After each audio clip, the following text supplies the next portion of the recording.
안녕하십니까. 네, 누구나 알 것 같지만 소수만이 알고 있는 창업의 보석 같은 얘기를 들려주는 오케이 창업 시간입니다. 자, 오늘은 카페를 창업할 때 가장 많이 고민하시는 것이 바로 커피 머신이죠. 그죠? 자, 이 머신의 기능, 가격, 여러분들도 알아보시겠지만 굉장히 천차만별입니다. 그래서 어떤 것을 선택할지가 가장 큰 고민거리가 될 텐데요. 물론 뭐 커피 머신이라든지 어떤 기계가 됐든 간에 비싼 거 가장 좋겠죠. 그죠? 그렇지만 우리가 창업을 할 때 여러 가지 경제 사정도 또 생각을 해봐야 되고 또 풍족한 자금 가지고 창업을 하는 사람이 그렇게 많지 않잖아요. 그래서 이 커피 머신을 고르는 방법, 이 부분에 대해서 한번 알아보도록 하겠습니다. 오늘 전문가 패널로는 현재 한국 커피 창업 학원을 운영하시고 예전에 커피를 직접 창업하셔서 경영을 해보신 박찬영 원장님을 모시고 이야기 들어보도록 하겠습니다. 자, 원장님 안녕하세요. 네, 안녕하세요. 네, 반갑습니다. 네. 원장님, 우리가 카페 창업을 할 때 가장 큰 고민을 하는 것이 이제 설비 부분인데, 기계 부분인데 네. 그 중에서도 어떤 게 가장 큰 고민을 할 수 있을까요? 일단 뭐 몇 가지 기계들의 선정의 문제를 많이 고민을 하시는데, 네네. 막막해 하시는데, 에스프레소 머신기, 머신기, 그리고 그라인더, 네네.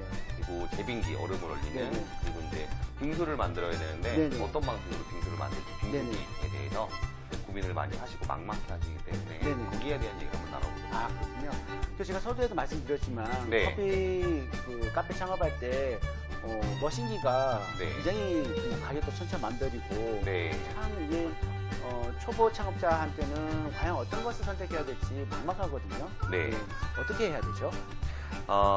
일단 비싼 게 좋다. 뭐 비싼 게 커피 맛을 잘 만들 수 있다라고 하는 거는 네. 잘못된 생각이시고, 아, 네, 나에게 맞는 장비를 내가 원하는 장비를 선택하실 수 있으셔야 되는데 그 가격을 결정하는 가장 큰 요인 중에 한 가지가 네. 일단 브랜드로 들을 수 있거든요. 브랜드. 네. 그래서 에스프레소란 일단 이태리에서 처음 발명을 해서 네. 이렇게 퍼져 나왔기 때문에 네네. 커피 머신기는 이태리에서 제조된 것들, 명품 머신기 같은 것들은 보통 뭐 2천만 원대 이상, 3천만 원까지 오. 가격을 호가하기 때문에 네. 내가 이제 어떤 특정 브랜드를 선호한다라고 하시면 꼭 그 브랜드의 머신기를 사야 되겠지만 네네. 그게 아니다라고 하시면 네. 성능을 보시고 머신기를 구매를 해주시는 게 나에게 더 적합하지 않나 이렇게 생각이 듭니다. 아, 그렇군요. 네. 그럼 예를 들어서 우리가 커피 머신을 이제 에스프레소 기계를 할 때 네. 에스프레소 기계에 어떤 구성되어 있는 여러 가지들이 있지 않겠습니까? 네네. 뭐 기압에 대한 부분도 있을 것이고 네. 보일러에 대한 부분도 있을 것이고 여러 가지들이 있는데 몇 가지 그들 중에서 몇 가지 어떤 부분들을 우리가 좀 체크를 해봐야 될까요? 자, 일단 머신기를 구매함에 있어서는 가장 중요한 핵심인 차로 따지면 엔진이죠. 아, 예. 에스프레소 머신기의 심장이라고 부르는 보일러를 잘 보일러. 살펴보셔야 될 것 같은데요. 일단 보일러라고 하는 거는 물을 담고 있는 물탱크로 쉽게 이해를 하시면 되시고, 그 물탱크의 용량이 너무 작거나 네. 또는 물탱크의 용량이 필요치 않게 내가 너무 큰 용량을 네네. 구매하셔서 네. 좀 비싼 금액을 주고 머신기를 구매하시는데 활용이 안 되거나 이런 경우들을 피하시는 게 좋을 것 같고, 그래서 용량을 내가 손님들이 얼마나 많이 올 것 같고 수요에 맞춰서 예측을 하셔서 그 보일러의 사이즈를 결정을 하시면 좋을 것 같습니다. 그리고 추가적으로 한 가지 더 보일러의 크기를 네. 결정을 하는데, 네. 일단 보통은 상업용 머신기들이 뭐 10리터 물탱크가, 그리고 11리터, 18리터, 그리고 더 크게는 뭐 20리터짜리 보일러를 사용을 하기도 하는데, 네네.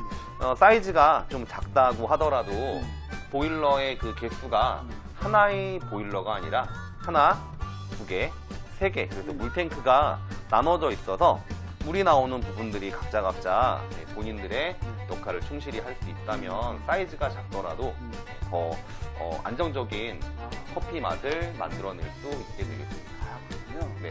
자, 그럼 우리 이제 에스프레소 머신에 대해서는 알아봤고, 네. 자, 에스프레소 머신하고 같이 바늘하고 실처럼 따라다니는 것이 바로 원두를 타는 그라인더다. 그렇죠. 이제 생각이 드는데, 네네. 이 그라인더도 여러 가지 종류도 많고, 네. 뭐 그라인더 이제 커피를 분쇄하는 방식도 여러 가지 방식들이 있고 한데 이 부분에 대해서도 조금 자세하게 좀 알려주시죠. 네, 그라인더 역시 마찬가지 브랜드에 대한 가치 무시할 수는 없겠지만 저희는 지금 성능에 대한 것들을 한번 보고 네네. 나에게 맞는 그라인더를 선택을 하신다라고 하는 측면에서 첫 번째로는 칼날의 방식을 좀 주의 깊게 봐주셔야 될 것 같습니다. 네. 칼날의 방식이라고 하면 일단 원추형 칼날, 가운데 칼날이 서 있고 그것을 싸고 있는 칼날이 이렇게 덮여져 있어서 코니컬 버라고 하는 네. 첫 번째 칼날의 방식이 있는데 모터가 돌아가는 속도는 느리지만 커피가 갈아져서 나오는 시간은 굉장히 빠르고 네, 열이 발생이 적기 때문에 향미의 손실이 적어서 핸드드립을 하시거나 싱글 커피를 사용하시는 매장에서는 코니컬버를 추천을 많이 드리는 편이고요. 맛의 개성을 살릴 수 있어서 장점으로 아주 보이게 되고, 하지만 일정하게 분쇄가 되는 부분에서는 이제 이렇게 원추형인 칼날보다는 칼날의 방식이 이제 맷돌처럼 아래에 위에 이렇게 두 개가 있는 플랫버, 평평한 칼날 두 개가 있는 그라인더를 사용하시는 걸 또 추천을 드리기도 하는데요. 일단 예측 가능한 맛을 그리고 균일한 커피 분쇄 가루를 만들 수 있기 때문에 장점으로 또 사용이 되는 플랫버의 방식이 있습니다. 그렇군요.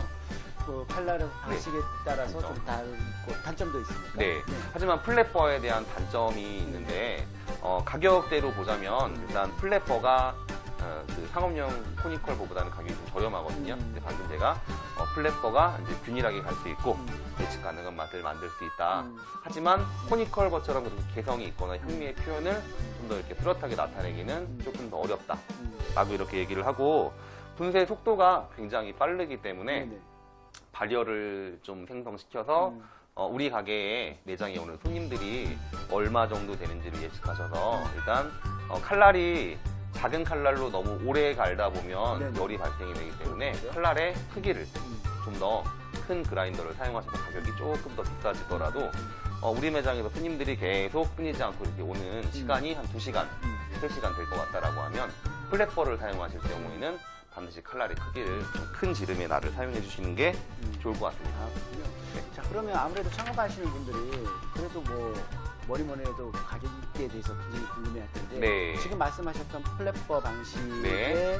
그라인더다라고 네. 하면 그걸 이제 구입을 하겠다라고 하면 예를 들어서 한 10평 정도의 가게를 내가 오픈을 하겠다라고 네. 하면 한 얼마 정도의 가격대의 그라인더를 사면 좋을까요? 네, 평균적으로 그라인더의 가격은 보통 한 100만 원 정도 선이 저가형이라고 보시면 되고요. 네, 플랫버 그리고 좀 저가형 칼날의 크기 지름이 조금 작은 거. 네네. 63mm 칼날 정도가 100만 원 정도를 이제 선회하고 있고요. 그리고 이제 칼날의 크기가 83mm 또는 71mm 뭐 이렇게 좀 큰 칼날로 변화가 되면은 뭐 100만 원 후반대나 200만 원 이상, 300만 원 후반 요 정도까지 가게 되는데 그거는 평수보다 네. 우리 매장에 오는 손님들의 고객 수를 감안하셔가지고 그라인더를 선택해 주시면 네, 좋을 것 같습니다. 아, 그렇군요. 자, 그 다음에 이제 커피 머신하고 그라인더하고 이제 됐으면 네. 그래도 그 다음에 이제 중요한 게 제가 생각하기에는 이제 제빙기가 아닐까. 네. 왜냐하면 뭐 겨울철에는 뭐 많이 사용을 하지 않겠지만 네. 여름철에는 이 제빙기가 거의 뭐 생명이다라고 할 수 있을 정도가 그럼요. 것 같은데요. 네. 제빙기는 어떤 것으로 이제 선택을 하면 좋을까요?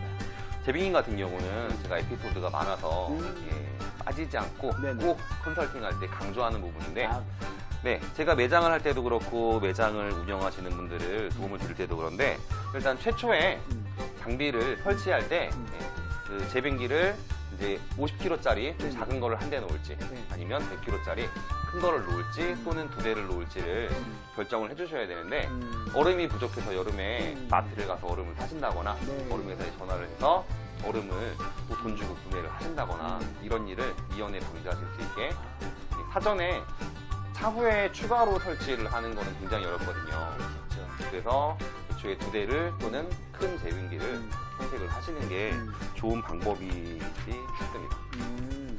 제빙기도 그 얼음을 얼리는 방식도 네. 뭐 한 몇 가지가 있지 않습니까? 네. 뭐 과연 어떤 게 하는 게 좋을까요? 자, 일단 얼음을 얼리는 방식, 공기를 이용해서 얼음을 얼리는 방식은 동냉식이라고 하고 물을 이용해서 얼리는 방식은 수냉식이라고 하는데 하나는 공간도 협소하고 50kg짜리 좀 작은 제빙기 한 대만 놓고 싶다라고 했을 때는 가격의 비율 차이가 조금 더 올라가긴 하지만 동냉식보다는 수냉식을 사용하셔서 여름에도 얼음을 좀 빨리빨리 신속하게 얼릴 수 있는 수냉식 제빙기 사용을 권장드리고 그리고 그 제빙기 같은 경우는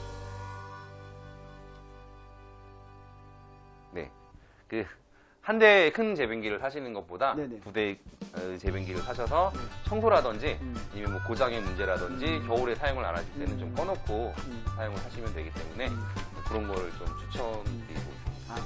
네. 저도 예전에 또 경험을 살려보면 여름에 워낙 그 얼음 수요가 많다 보니까 제빙기가 그 얼음 수요를 못 따라가는 경우가 굉장히 좀 많이 있어서 네, 맞습니다.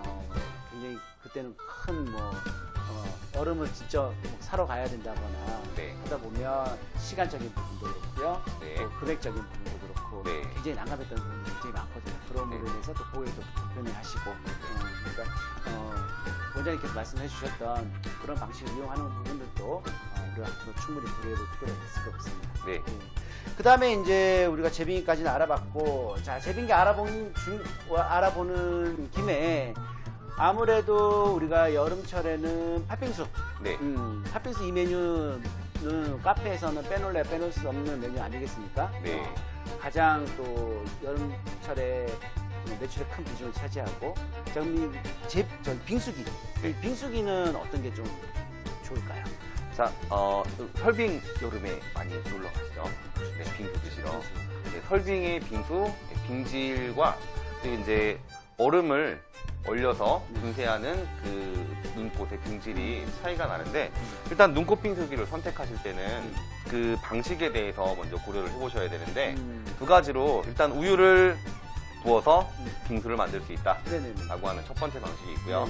또는 우유를 얼려서 얼린 우유를 갈아낸다 라는 방식이 두 가지가 있는데, 첫 번째 방식 같은 경우에는 우유를 그냥 부으면 그 제빙기에서 얼음을 얼리는 거와 마찬가지로 냉을 만들어서 냉각을 시켜서 우유를 떨어뜨리게 되는데, 설치를 하실 때 습도와 배수가 반드시 필요하시고 공간을 충분히 활용하실 수 있게 그 위도 옆도 이렇게 마련을 해두어야 하기 때문에 사전에 결정을 하셔서 그 선택을 하셔야 되고, 가격대가 이제 제가 2014년도에 눈꽃빙수기를 구매했었는데 그때 당시 660만 원 DC 없이. 엄청 비싸네요. 그래도 눈꽃빙수가 이제 굉장히 효자 여름에 역할을 하기 때문에 가성비가 충분히 좋고, 현재는 한 300만 원대 뭐 중반 정도면 아주 좋은 눈꽃빙수기를 구매하실 수 있고요. 나는 비용이 좀 너무 부담스럽다, 빙수는 팔고 싶다라고 하시면 일단 얼린 우유를 구매를 해서 갈아내는 방식으로 사용을 하시면 되는데, 시중에 60만 원대 중반 정도로 좀 저렴하게 사실 수 있는 빙수기들이 있으니까 그런 거를 이용하시면 좋을 것 같습니다. 아, 그렇군요. 감사합니다. 그래서 이렇게 한 4가지 정도 이렇게 기계를 말씀해 주셨는데, 에스프레소 머신, 또 그라인더, 제빙기, 눈꽃 빙수기 이렇게 4가지 하시는데, 정말 이 4가지 설비는 우리가 카페 창업하는 데 있어서 아주 핵심적인 부분은 아닐까 싶습니다. 이번 시간에 아주 주옥 같은 말씀 해주셔서 감사드리고요. 한 가지 더 코멘트 한 가지 더 말씀드리고 싶은 게 있는데, 일단 머신기를 설치하시면서 설치에 대한 매끄러운 부분, 뭐 친절한 것도 중요하시고요. 또 사후 관리도 중요하신데, 머신기를 설치하고 나서 ES가 안 된다거나 요청을 했는데 한 뭐 3일 정도 있다가 온다거나 품이 없다거나 기술력이 부족하거나 그러면 뭐 한정하죠. 그러면 영업에 좀 많은 지장을 초래할 수 있기 때문에 그런 부분들을 사전에 회사가 너무 작은 회사는 아닌지, 또 이제 머신기만 팔고 없어질 만한 회사는 아닌지 좀 살펴보시고 진행을 하시면 좋을 것 같고, 뭐 저도 학원을 운영하면서 컨설팅을 하는 한 사람으로서 뭐 저희 학원 쪽에 문의를 주시면 또 그런 거에 대해 상세하게 답변을 드리도록 하겠습니다. 고맙습니다. 지금까지 카페 창업을 할 때 가장 많이 고민하는 그 카페 창업에 있어서의 필수 장비, 이 선택법에 대해서 함께 알아봤습니다. 자, 그럼 다음 시간에 또 알찬 정보로 여러분들 찾아뵙겠습니다. 자, 여러분들의 창업 파트너 OK 창업이었습니다. 감사합니다.